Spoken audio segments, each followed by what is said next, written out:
नमस्कार, जय हिंद मेरे प्यारे साथियों जैसा कि आप लोग जानते हैं कि हम लोग इस चैनल के माध्यम से एक हिंदी की नई क्लास शुरू किए हुए हैं। 1 मई से एक क्लास चल रही है हिंदी की, और इस क्लास में हम लोग वर्णमाला समाप्त कर चुके हैं। वर्णमाला के साथ साथ में संज्ञा भी समाप्त हो गई है, और उसके बाद से सर्वनाम भी हम लोग पढ़ चुके हैं। और जितने भी ये चैप्टर हम लोग पढ़े हैं, इन चैप्टर से जितने भी आपके क्वेश्चन प्रीवियस ईयर में पूछे गए, सारे क्वेश्चन को भी हम लोग सॉल्व कर चुके हैं, और उसका हम PDF भी टेलीग्राम पर सेंड कर दिए हैं। ओके, आज की वीडियो में हम लोग पढ़ने वाले हैं विशेषण विशेष्य। ठीक है, बहुत सारे विद्यार्थियों का यहाँ से क्वेश्चन गलत हो जाता है कि सर विशेषण और विशेष्य से क्वेश्चन गलत हो जाता है।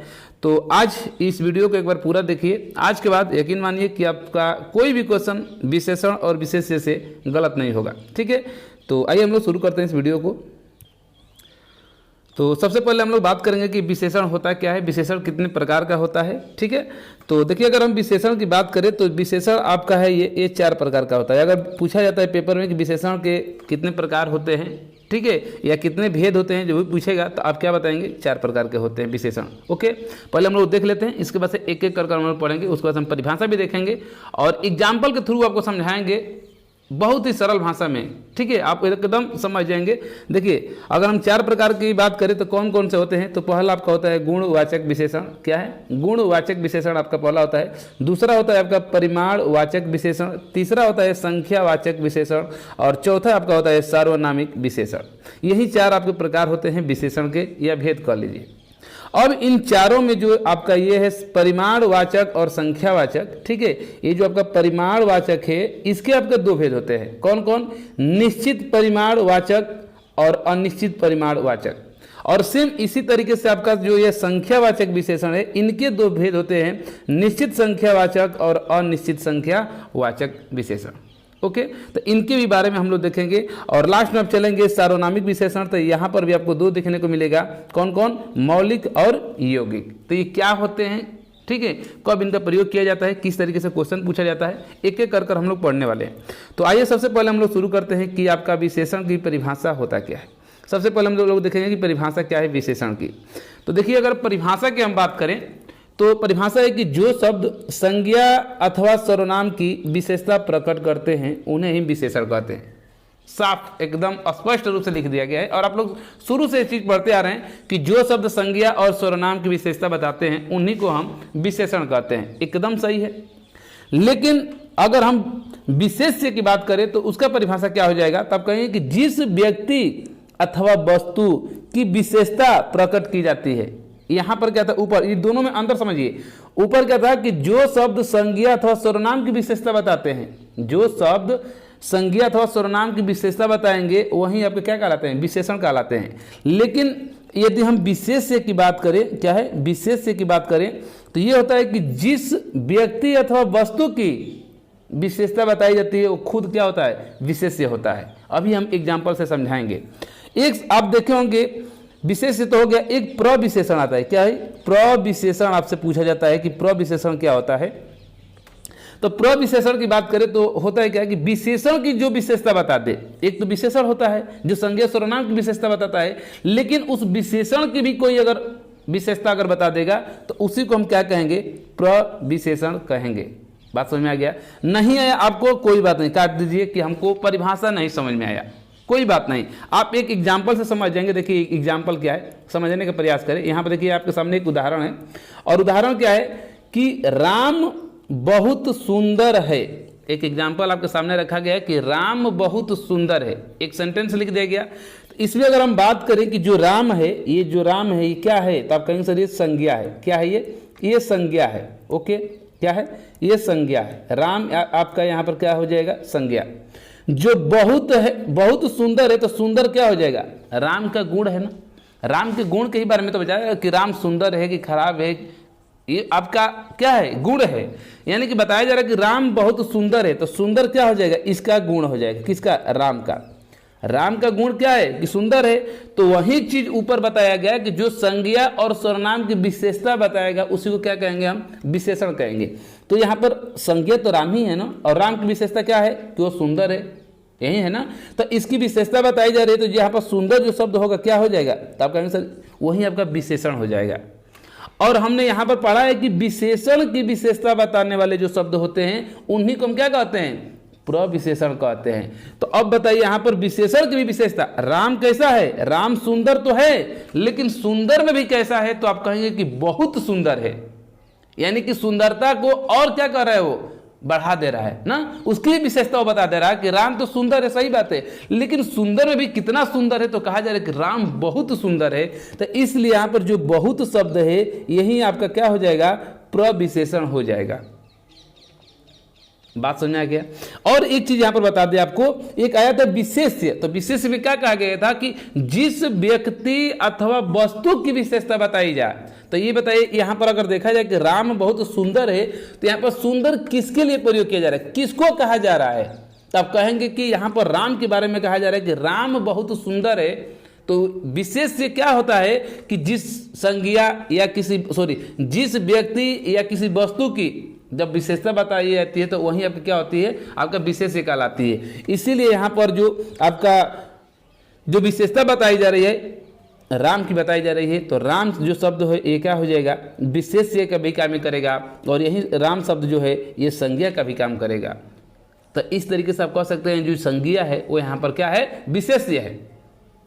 अब इसके स्थान पर अगर सर्वनाम रखा जाए तो राम का स्थान पर आप रख सकते हैं कि वह बहुत सुंदर है, तो राम कट जाएगा, इसके स्थान पर क्या रख देंगे, वह, तो वह क्या हो जाएगा, सर्वनाम हो जाएगा। और सर्वनाम की परिभाषा हमने पीछे सर्वनाम पढ़ा चुके हैं, बताए थे कि जो शब्द संज्ञा के स्थान पर प्रयोग में लाए जाते हैं वही आपका क्या कहलाते हैं, सर्वनाम कहलाते हैं। तो इसलिए राम के स्थान पर अगर हम लिख दे दूसरा एग्जाम्पल कि वह बहुत सुंदर है, वह बहुत क्या है, सुंदर है, तो यहाँ पर जो ये वह शब्द है क्या हो जाएगा, सर्वनाम हो जाएगा। क्या होगा, सर्वनाम होगा। बहुत क्या हो जाएगा, प्रविशेषण हो जाएगा। सुंदर क्या हो जाएगा, विशेषण हो जाएगा। बात स्पष्ट, सही है। चलिए, आशा करते हैं कि आप लोग ये चीज़ को समझ गए होंगे। अब हम लोग इसमें देखेंगे आगे कि विशेषण के भेद जो हमने ऊपर बताया था कि अगर आपसे विशेषण के भेद पूछा जाता है या विशेषण के प्रकार पूछा जाता है तब क्या बताएंगे कि विशेषण के 4 भेद होते हैं। ओके, कौन कौन होता है हमने बता दिया है। तो एक एक कर हम लोग देखेंगे कि सबसे पहले हम लोग गुणवाचक विशेषण देखेंगे। तो देखिए, अगर हम गुणवाचक विशेषण की बात करें, सबसे नंबर 1 आपका कौन सा है, गुणवाचक विशेषण। तो गुणवाचक में नाम से ही लग रहा है क्या, गुण का बोध होगा, दशा का बोध होगा, स्थान का बोध होगा, आकार का बोध होगा, रंग का बोध होगा, काल का बोध होगा। तो डिफिनेशन देखते हैं कि जिन विशेषण शब्दों से क्या है, जिन विशेषण शब्दों से संज्ञा या सर्वनाम के, संज्ञा रहेगा या तो सर्वनाम के क्या होगा, गुण, दशा, स्थान, आकार, रंग, काल आदि का जो बोध होता है उसे ही हम क्या कहते हैं, गुणवाचक विशेषण कहते हैं। बात समझ आ गया ना। इसमें अब अलग अलग है कि गुण बोधक में है दशा बोधक है, दिशा बोधक है, स्वाद बोधक है, रंग बोधक है, काल बोधक है, स्थान बोधक है, आकार बोधक है, इस तरीके से। तो बहुत हाई लेवल का अगर क्वेश्चन पूछता है तो अब इसमें एक ये देकर पूछ सकता है कि विशेषण में जो गुणवाचक विशेषण होता है उसमें भी कौन सा है। जैसे मान लीजिए दे दिया आपका कि जो ये अच्छा है, अच्छा में कौन सा विशेषण है, और गुणवाचक न देकर उसके स्थान पर गुण बोधक दे दे, तो बहुत हाई लेवल का क्वेश्चन जो बनेगा, ठीक है, तब इस तरीके से पूछेगा। नहीं तो ये गुणवाचक और दशा बोधक जो देख रहे हैं ये नहीं देगा, डायरेक्ट पूछेगा अच्छा में कौन सा विशेषण है, तब बताएंगे कि गुणवाचक विशेषण है। बात समझ में आ गया। चलिए, तो एक एक करके हम लोग देख लेते हैं। तो गुणवाचक विशेषण की परिभाषा समझ गए कि जिन विशेषण शब्दों से संज्ञा या सर्वनाम के गुण, दशा, स्थान, आकार, रंग, काल आदि का जो बोध होता है उसे ही हम क्या कहते हैं, गुणवाचक विशेषण कहते हैं। इसमें सबसे पहले हम लोग देख लेते हैं गुण बोधक।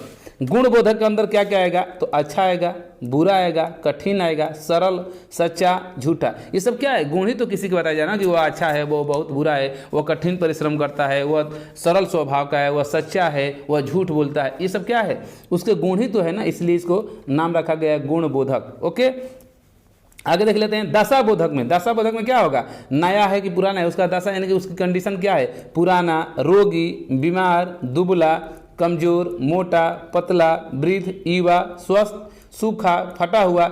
ये सब क्या है, उसका दशा बता रहा है, उसका कंडीशन किस टाइप का है, फटा है कि नया है कि पुराना है कि पतला है कि मोटा है कि दुबला है, बीमार है, रोगी, ये सब क्या है, दशा बता रहा है। तो ये भी सब क्या होगा, दशा बोधक में आएगा। लेकिन हम बार बार कह रहे हैं कि दशा बोधक नहीं देगा, ठीक है, बहुत हाई लेवल क्वेश्चन पूछेगा तो दशा बोधक आएगा, नहीं तो आपसे क्या देगा, गुणवाचक विशेषण ही देगा। ओके, चलिए आगे देख लेते हैं दिशा बोधक।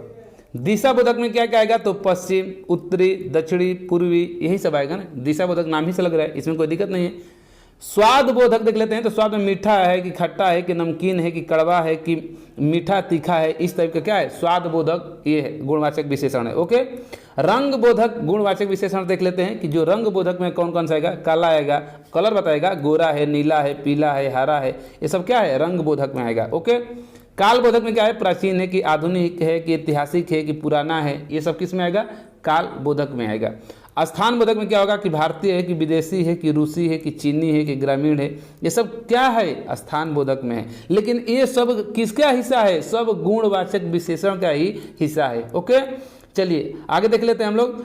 स्थान बोधक हो गया। आकार बोधक में क्या आएगा कि बड़ा है कि छोटा है कि लंबा है कि चौड़ा है कि तिकोना है, ठीक है, इस तरीके से जो भी आएगा सब आकार बोधक में आएगा।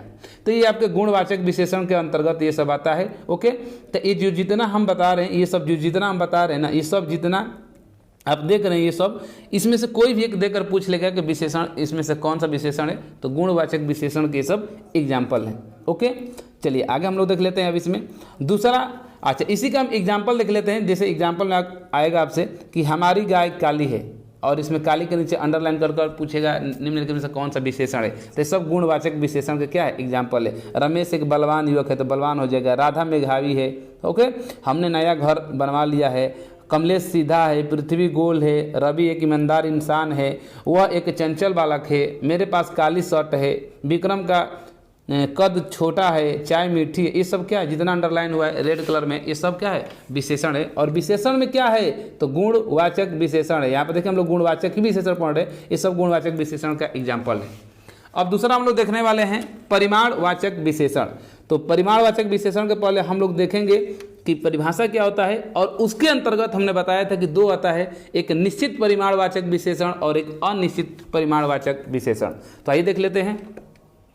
परिमाणवाचक विशेषण की अगर हम बात करें तो जिन विशेषण शब्दों द्वारा संज्ञा की मात्रा यानी कि नाप तौल का बोध होता है, यानी कि जब नाप तौल की बात आ जाएगी तो किसमें, परिमाण से लग रहा है कि नाप तौल का बात होगा, लेकिन इसमें समझना है अथवा जिन संज्ञा शब्दों को हम नाप तौल तो सकते हैं, ध्यान दीजिएगा, हम नाप तौल तो सकते हैं परंतु गिन नहीं सकते। यही ध्यान देना है कि जो भी एग्जाम्पल आप देखेंगे उसमें नाप तौल सब सकते हैं लेकिन उसको काउंट नहीं कर पाएंगे, तो उस टाइप का जो भी आएगा सब वो सब किस में आ जाएगा, परिमाणवाचक विशेषण में आएगा। ओके। परिमाणवाचक विशेषण के हमने देख लिया परिभाषा। अब इसके अंतर्गत दो भेद आते हैं। इसके परिमाणवाचक विशेषण के दो भेद होते हैं, कौन कौन, निश्चित परिमाणवाचक विशेषण और अनिश्चित परिमाणवाचक विशेषण। तो नाम से ही लग रहा है निश्चित होगा मतलब कि निश्चित होगा, अनिश्चित मतलब कि कोई उसका वो निश्चित नहीं होने वाला है। तो आइए हम लोग देख लेते हैं पहला सबसे पहले कि निश्चित परिमाणवाचक विशेषण क्या होता है। तो देखिए अगर हम बात करें निश्चित परिमाणवाचक विशेषण की, तो क्या होता है कि जिन विशेषण शब्दों से संज्ञा की निश्चित मात्रा का, नाम से ही लग रहा है, आप तो खुद समझदार हैं, समझ रहे होंगे कि निश्चित जब आ गया तो यानी कि निश्चित मात्रा का ही बोध होगा, उसे ही हम क्या कहेंगे, निश्चित परिमाणवाचक विशेषण हम कहेंगे। ओके, ध्यान दीजिएगा। चलिए अब जैसे हम एग्जाम्पल समझ लेते हैं, एग्जाम्पल के थ्रू इसको समझेंगे। एग्जाम्पल जैसे में है कि 2 लीटर पानी, तो देखिए यहाँ पर पानी क्या होगा, कहेंगे सर संज्ञा है, लेकिन 2 लीटर क्या है, मात्रा है।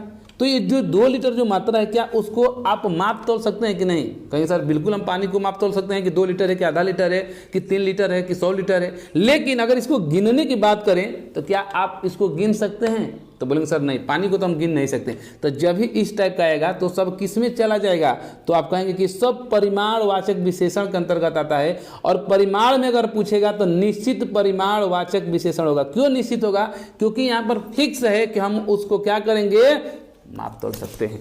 ओके, जैसे 4 लीटर तेल, देख रहे हैं ना, 4 लीटर तेल है तो क्या निश्चित नहीं है, कितना है, 4 लीटर तेल है। 10 किलो घी है तो कितना है, 10 केजी, यानी कि फिक्स है। 5 क्विंटल गेहूं, तो 5 क्विंटल गेहूं क्या है, फिक्स है ना, आप तो माप वो क्या है, एकदम निश्चित एक मात्रा का बोध करा रहा है। 4 गज मलमल, ये सब क्या है, निश्चित है कि कितना है, 4 गज है। 2 मीटर कपड़ा, ये भी क्या है, निश्चित है। तो देखिए अगर निश्चित परिमाणवाचक विशेषण नहीं देगा तो केवल परिमाणवाचक विशेषण ही देगा। अगर अंदर थोड़ा सा गहराई में क्वेश्चन पूछेगा तो उसमें पूछ सकता है कि कौन सा है, निश्चित परिमाणवाचक है कि अनिश्चित परिमाणवाचक है। ठीक है, तो निश्चित में कैसे हम बात पता करेंगे कहीं सर ये फिक्स है, जैसे मान लीजिए कि यहाँ पर 2 लीटर पानी है, तो पानी कितना है 2 लीटर है, हम उसको एकदम माप सकते हैं कि एकदम फिक्स है कि 2 लीटर है। 4 लीटर तेल है तो फिक्स है, निश्चित है। 10 केजी घी है तो निश्चित है। 5 क्विंटल गेहूँ है तो निश्चित है। जब भी इस तरीके से आएगा तो ये सब क्या होगा, निश्चित परिमाणवाचक विशेषण होगा। ओके, आगे देख लेते हैं उदाहरण इसका, उसी का उदाहरण, जैसे कि 7 लीटर तेल देना, और यहाँ पर दे देगा कि इसमें निम्न में से कौन सा विशेषण है, तो आप क्या बताएंगे, निश्चित परिमाणवाचक विशेषण होगा। जैसे ओलावृष्टि से 20,000 टन अनाज नष्ट हो गया, तो यहाँ पर जो 20,000 टन जो देख रहे हैं आप, ये क्या है, निश्चित है ना, एक मात्रा है जो निश्चित है, तो ये सब क्या होगा, निश्चित परिमाणवाचक विशेषण होगा। जैसे 3 किलोग्राम पनीर देना, ठीक है, अतुल के पास 10 बीघा जमीन है, तो 10 बीघा फिक्स तो है ना, ऐसा तो नहीं ना कि फिक्स नहीं है, निश्चित है वो, तो ये सब किस में आ जाएगा, निश्चित परिमाणवाचक विशेषण का एग्जाम्पल है। ओके, चलिए अनिश्चित का भी देख लेते हैं कि अनिश्चित परिमाणवाचक, तो नाम से लग रहा है कि अनिश्चित मतलब कि जो निश्चित ना हो, यानी कि जिन विशेषण शब्दों से संज्ञा की अनिश्चित मात्रा का बोध होता है। क्या, अनिश्चित मात्रा का मतलब जो निश्चित नहीं होता है, उन्हें ही हम अनिश्चित परिमाणवाचक विशेषण कहते हैं। जैसे कुछ अनाज, थोड़ा पानी, बहुत तेल, कुछ कपड़ा, ये सब क्या है, अनिश्चित है। बात समझ में आ रहा है ना। तो जब भी इस टाइप का आएगा, देखिए अगर निश्चित अनिश्चित नहीं देगा तो परिमाण दे देगा। क्यों, क्योंकि परिमाण का होता है कि जिसको हम माप तोल तो सकते हैं लेकिन उसको गिन नहीं सकते। एक तो ये हो गया, लेकिन उसके अंतर्गत भी 2 आता है, उसके अंतर्गत भी 2 आता है कि माप तोल में भी 2 आता है कि एक फिक्स होता है और एक फिक्स नहीं होता है। तो जो फिक्स होता है वो निश्चित होता है, जो फिक्स नहीं है वो क्या होगा, अनिश्चित परिमाणवाचक विशेषण हो जाएगा। जैसे यहाँ पर है कुछ अनाज, तो अनाज क्या है, माप तोल तो सकते हैं लेकिन फिक्स नहीं है, यहाँ पर उसकी जो मात्रा है वो अनिश्चित है। पानी, थोड़ा पानी मतलब क्या, कोई निश्चित तो है नहीं कि कितना पानी देना है। बहुत तेल, बहुत कितना तेल होगा, कोई निश्चित नहीं है। कुछ कपड़ा है तो इसका भी कुछ निश्चित नहीं है। लेकिन ये सब किसका उदाहरण है, तब कहेंगे सब परिमाणवाचक का ही ये उदाहरण है। लेकिन परिमाणवाचक में भी पूछेगा तो किसका है, तो बताएंगे कि अनिश्चित परिमाणवाचक विशेषण के सब एग्जाम्पल हैं। आइए देख लेते हैं हम लोग एग्जाम्पल के थ्रू। जैसे मुझे कुछ फल खरीदने हैं, तो मुझे कुछ फल खरीदने तो फिक्स नहीं है कि 1 दर्जन खरीदना है कि 10 दर्जन खरीदना है कि 5, 10, कितना फल खरीदना है, कोई फिक्स नहीं है कि 5 केजी खरीदना है, लेकिन कह रहे हैं कि मुझे क्या है, कुछ फल खरीदना है, यानी कि अनिश्चित है। उसी तरीके मेरे पास बहुत सी क्या है, कपास है, तो कपास तो है लेकिन कितनी है ये कोई ठीक नहीं है। शंकर की भैंस बहुत दूध देती है, तो बहुत में कितना दूध देती है ये कोई फिक्स नहीं है, इसलिए सब अनिश्चित परिमाणवाचक विशेषण हो जाएगा। जैसे मेरे खेत में बहुत पानी है, अब कितना पानी है ये कोई निश्चित नहीं है। तो इस तरीके से एग्जाम्पल सब क्या होगा, अनिश्चित परिमाणवाचक विशेषण के अंतर्गत आते हैं। ओके, आगे देख लेते हैं संख्यावाचक विशेषण। संख्यावाचक विशेषण क्या होता है, तो नाम से ही लग रहा है कि संख्या का बोध होगा। तो आगे पढ़ लेते हैं कि जिन विशेषण शब्दों से संज्ञा की संख्या का बोध होता है, क्या चीज, जिन विशेषण शब्दों से संज्ञा की ध्यान दीजिएगा, संख्या का बोध होता है, अथवा जिन्हें हम गिन सकते हैं परंतु माप तोल नहीं सकते हैं। बस जस्ट उसका उल्टा है, जो परिमाणवाचक विशेषण था उसी का जस्ट उल्टा है क्या, संख्यावाचक विशेषण। परिमाणवाचक विशेषण में क्या था कि वहां पर माप तोल सकते थे लेकिन गिन नहीं सकते थे, लेकिन यहाँ पर क्या है कि हम गिन तो सकते हैं लेकिन उसको माप तोल नहीं सकते हैं। वही चीज लिखा है, देखिए, हम गिन सकते हैं परंतु माप तोल नहीं सकते हैं। तो ऐसे जितने भी आएंगे सब किस में आ जाएंगे, संख्यावाचक विशेषण में आ जाएगा। और हमने बताया कि संख्यावाचक विशेषण के भी 2 भेद होते हैं, जिस तरीके से परिमाणवाचक के होते थे उसी तरीके से इनके भी होते हैं। कौन कौन, तब बताएंगे कि पहला होता है निश्चित संख्यावाचक विशेषण और दूसरा होता है अनिश्चित संख्यावाचक विशेषण। तो आइए हम लोग एक एक करके देख लेते हैं। तो सबसे पहले देखेंगे निश्चित संख्यावाचक विशेषण। तो निश्चित संख्यावाचक विशेषण की अगर हम बात करें तो नाम से ही लग रहा है कि निश्चित है, जैसे हमने पीछे पढ़ा कि निश्चित परिमाणवाचक, उसी तरीके से यहाँ पर भी एक निश्चित है।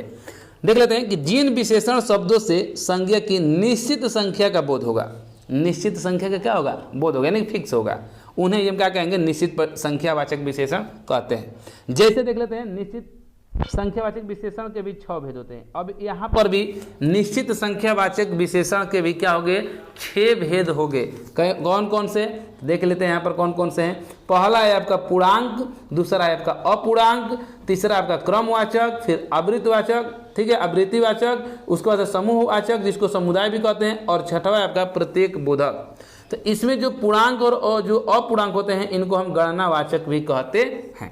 और विशेषण में हम आपको अभी बता दें कि अगर लेवल का क्वेश्चन बनाएगा तो यहीं से क्वेश्चन बनाएगा। आप लोग प्रीवियस ईयर को क्वेश्चन उठाकर देखिएगा, यहीं से क्वेश्चन कहीं ना कहीं से देखने को मिलेगा। अभी आगे हम एग्जाम्पल दिखाते हैं कि किस टाइप का क्वेश्चन बनता है।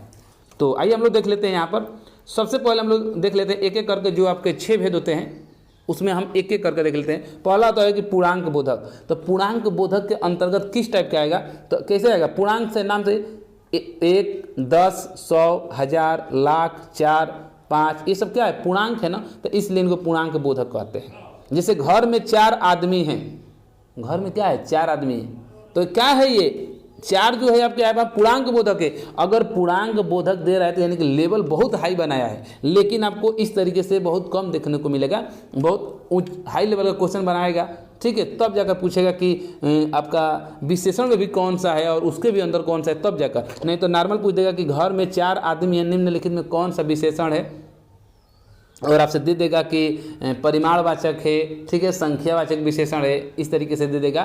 तो आपको बताना पड़ेगा यहाँ पर। तो देखिए ये सब किसके अंतर्गत आते हैं, जो भी यहाँ पर आप देख रहे हैं ये सब किसके अंतर्गत है, तो आप कहेंगे कि सर ये परिमाणवाचक विशेषण के अंतर्गत आते हैं। हम लोग क्या पढ़ रहे हैं, सॉरी यहाँ पर संख्यावाचक विशेषण के अंतर्गत आते हैं। यहाँ पर माफ़ कीजिएगा, हमने गलती से बोल दिया, संख्यावाचक विशेषण के अंतर्गत आते हैं। और उसके अंदर भी अगर पूछेगा तो हम क्या बता देंगे, निश्चित संख्यावाचक विशेषण के अंतर्गत आता है ये सब। ओके, तो ये इतना अंदर तक नहीं देगा, आपसे एग्जाम्पल यही दे देगा। जैसे मान लीजिए कि यहाँ पर दे देगा कि घर में 4 आदमी हैं, निम्नलिखित में कौन सा विशेषण है, और 4 विकल्प रहेगा जिसमें एक रहेगा क्या चीज़, आपका यहाँ पर संख्यावाचक विशेषण भी रहेगा।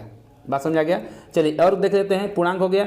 और पूर्णांक बोधक में जैसे क्या है, जैसे आधा, पौना, सवा, ढाई, ये सब होता है। जैसे एग्जाम्पल में क्या है, जैसे घड़ी में 2:30 बजे हैं, तो 2:30 बजे हैं, पूछेगा निम्नलिखित में से कौन सा विशेषण है, तो आप क्या बताएंगे, संख्यावाचक विशेषण है। संख्यावाचक ही आपका देगा। ये बहुत कम ही देखने को मिलता है, मतलब बहुत लेवल का क्वेश्चन बनाएगा तो ये सब देखने को मिलेगा। बात समझ आ गया।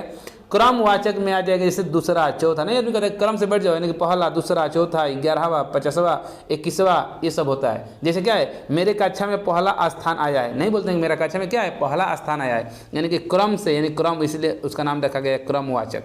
तो ये सब विशेषण है। विशेषण में कौन सा है, संख्यावाचक विशेषण है। ओके, आगे देख लेते हैं आवृत्तिवाचक। तो आवृत्तिवाचक में किस तरह से नहीं बोला जाता है कि 2 गुना, 3 गुना, 10 गुना, 4 गुना, ठीक है, इकाहारा, दुकाहारा, तिकाहारा, ये सब बोलते हैं लोग ना, तो ये सब क्या है, ये आवृत्तिवाचक है। तो ये सब अगर लेवल का पूछता है तो आवृत्ति देगा, नहीं तो आपसे विकल्प में ये एग्जाम्पल देगा कि उसके पास 2 गुना रुपया है, तो 2 गुना नीचे लिखे देगा 2 गुना, इस अंडरलाइन कर पूछेगा कि निम्नलिखित में कौन सा विशेषण है, तो आप क्या बताएंगे, 4 विकल्प दिया रहेगा तो उसमें आपका एक संख्यावाचक विशेषण भी रहेगा, तो आप लगा देंगे संख्यावाचक विशेषण। उसके अंतर्गत भी पूछता है तो निश्चित संख्यावाचक विशेषण बताएंगे, और उसके अंतर्गत आता है तो आवृत्तिवाचक विशेषण बताएंगे। ओके, चलिए समूहवाचक क्या है, समूहवाचक में आता है जैसे 3, 4, 5, 8, 7, दोनों, आदि। नहीं होता है कि तीनों लोग साथ में आ जाओ, ठीक है, तीनों लोग, 4 लोग, 5 लोग, ये सब बोला जाता है ना। जैसे एग्जाम्पल ले लो, देख लीजिए कि तुम तीनों अच्छे बच्चे हो, तुम तीनों अच्छे बच्चे हो, तो ये क्या है, समूह में तीनों लोग हैं, इसलिए उन लोगों को बोला जा रहा है कि तुम तीनों क्या हो, अच्छे बच्चे हो, तो ये सब समूहवाचक में आ जाएगा। अंतिम है आपका प्रत्येक बोधक। प्रत्येक बोधक क्या है कि इसको विभाग बोधक के नाम से भी जाना जाता है। प्रत्येक बोधक को विभाग बोधक के भी नाम से जाना जाता है। जैसे प्रत्येक, हर एक, एक, हर दिन, 10, हर वर्ष, 4 आदमी, ये सब क्या है, प्रत्येक बोधक का एग्जाम्पल है। लेकिन ये सब हम लोग पढ़ रहे हैं किसमें, तो कहेंगे सर निश्चित संख्यावाचक विशेषण हम लोग पढ़ रहे हैं, उसी के अंतर्गत ये आता है। निश्चित संख्या नहीं देगा तो केवल संख्यावाचक विशेषण के अंतर्गत आएगा वो। ओके, आगे हम लोग देख लेते हैं इसमें अनिश्चित संख्यावाचक विशेषण क्या होता है। तो अनिश्चित में लग रहा है कि नाम से ही कि यहाँ पर निश्चितता का बोध नहीं होगा, यानी कि जिन विशेषण शब्दों से संज्ञा की अनिश्चित संख्या का बोध होता है उन्हें हम क्या कहेंगे, अनिश्चित संख्यावाचक विशेषण कहेंगे। जैसे एग्जाम्पल, जैसे कुछ पुस्तकें, कुछ मेजें, कुछ कुर्सी, बहुत कलम, बहुत आदमी, कई लोग, ये सब क्या है, अनिश्चित संख्यावाचक विशेषण है। अब यहाँ पर एक आपके मन में डाउट बना होगा कि सर हम पीछे पढ़े हैं परिमाणवाचक और यहाँ पर पढ़ रहे हैं संख्यावाचक, इन दोनों में थोड़ा सा हमको कन्फ्यूजन है। तो हम समझ रहे हैं कन्फ्यूजन कहाँ पर, निश्चित और अनिश्चित में समझ में मतलब नहीं आ रहा होगा, तो इसको समझिएगा। हमने क्या बताया, ऊपर देख लीजिए, जब हमने यहाँ पर पढ़ा इसका डिफिनीशन जब बताया परिमाणवाचक का, संख्यावाचक का और परिमाणवाचक का, तो संख्यावाचक का हमने क्या बताया, यहाँ पर हमने बताया कि जिन विशेषण शब्दों से संज्ञा की संख्या का बोध होगा, ये तो संख्या से है तो संख्या का बोध होगा, परिमाण से है तो परिमाण का बोध होगा। लेकिन यहाँ पर समझना ये है कि संख्यावाचक विशेषण में क्या होता है कि देखिए यहाँ पर लिखा है अर्थात जिन्हें हम गिन सकते हैं, क्या करेंगे, जिन्हें हम गिन सकते हैं लेकिन नाप तौल नहीं सकते हैं। और जस्ट इसी का उल्टा होता है परिमाणवाचक में, वहाँ पर क्या होगा कि जिनको हम गिन नहीं सकते हैं लेकिन वहाँ पर हम माप तौल सकते हैं। जस्ट यहीं पर क्या है, उसका उल्टा है। यहाँ पर कहा जा रहा है कि नहीं हम गिन सकते हैं लेकिन यहाँ पर माप तौल नहीं सकते हैं। बात समझ आ गया ना, दोनों में तो समझ में गए। यानी कि संख्यावाचक रहेगा तो इसमें आप गिन सकते हैं लेकिन नाप तौल नहीं कर सकते। अब वहीं अगर परिमाणवाचक में आ जाएगा तो आप गिन नहीं सकते लेकिन नाप तौल की बात आएगी तो आप क्या करेंगे, कर लेंगे। यही दोनों में डिफरेंट होता है और बाकी हमने एग्जाम्पल दे देकर आपको समझा दिया। बात समझ आ गया ना। चलिए आगे हम लोग देख लेते हैं जो आपका अंतिम आपका है सर्वनामिक विशेषण। तो सर्वनामिक विशेषण की परिभाषा की अगर हम बात करें तो परिभाषा का होता है कि जब कोई सर्वनाम शब्द संज्ञा शब्द से पहले आकर, क्या है ध्यान दीजिएगा, जब कोई सर्वनाम शब्द, कोई भी सर्वनाम शब्द जो संज्ञा शब्द से पहले आकर विशेषण की तरह विशेषता प्रकट करता है तो उसे हम सार्वनामिक विशेषण कहते हैं। यानी कि कहने का मतलब है कि कोई भी सर्वनाम आएगा वह संज्ञा से क्या होगा, पहले आएगा और आकर वो विशेषण की तरह क्या करेगा, विशेषता बताएगा। उन्हीं को हम सर्वनामिक विशेषण कहते हैं। और सर्वनामिक विशेषण के भी दो भेद होते हैं, पहला होता है मौलिक, दूसरा होता है आपका यौगिक। तो ये क्या होता है मौलिक, क्या होता है यौगिक, इसको हम अभी देखेंगे। लेकिन यहाँ पर एग्जाम्पल से आप समझिए, जैसे यहाँ पर लिखा गया कि यह घर मेरा है, तो यह क्या हो गया, तो आप कहेंगे सर ये सर्वनाम है। ये क्या है, ये सर्वनाम है। घर क्या है, तो आप कहेंगे कि जो ये घर है ये आपका संज्ञा है।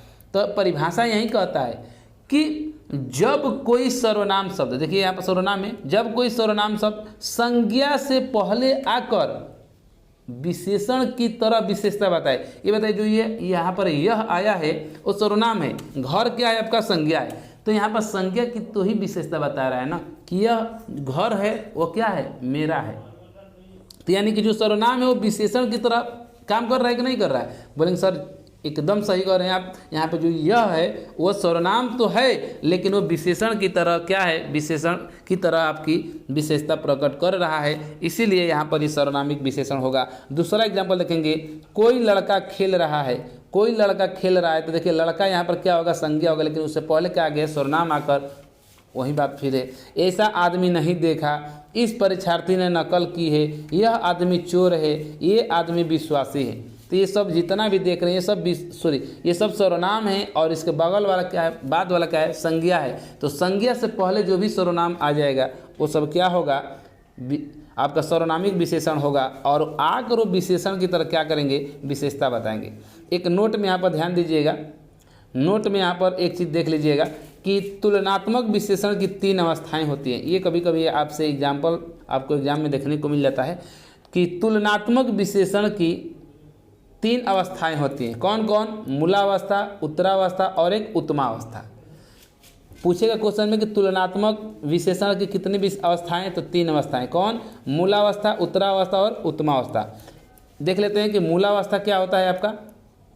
तो अगर हम मूलावस्था की बात करें तो मूलावस्था में इसमें विशेषणों का सामान्य प्रयोग होता है, यानी कि यहाँ किसी के साथ तुलना करें, यानी कि मूल अवस्था मतलब कि एकदम ओरिजिनल रूप में होगा। जैसे राम एक वीर बालक है, नीम कड़वा है, एकदम जो यहाँ पर विशेषण है एकदम सामान्य उसका प्रयोग हुआ है कि राम कैसा है, वीर बालक है, नीम कैसा है, कड़वा है, सीता एक सुंदर कन्या है, सीता कैसे एक सुंदर कन्या है। यानी कि यहाँ पर साधारण, यहाँ पर क्या किया गया है, एकदम साधारण विशेषण का प्रयोग किया गया है। और यहीं अगर हम उत्तरा अवस्था की बात करें, किसकी, उत्तरावस्था की, तो इसमें 2 व्यक्तियों अथवा वस्तुओं की तुलना किया जाता है और तुलना करने के बाद से एक की न्यूनता या अधिकता बताई जाती है। जैसे राम श्याम से अधिक सुंदर है, यहाँ पर क्या किया जा रहा है, एक दूसरे व्यक्तियों की तुलना की जा रही है और एक को कम या ज़्यादा बताया जा रहा है कि राम कैसा है, श्याम से अधिक सुंदर है। तो तो इस तरीके से जो भी आएगा तो ये सब किस में आएगा, उत्तरा अवस्था में आ जाएगा। अगला देख लिए, करेला नीम से कड़वा है, तो करेला और नीम दो अलग अलग हैं और दोनों की तुलना की जा रही है, तो इसलिए सब उत्तरा अवस्था में आ जाएगा। ओके, एक लास्ट आपका उत्तमा अवस्था। तो उत्तमा अवस्था में क्या होता है कि इसमें दो से अधिक वस्तुओं या व्यक्तियों की तुलना की जाती है।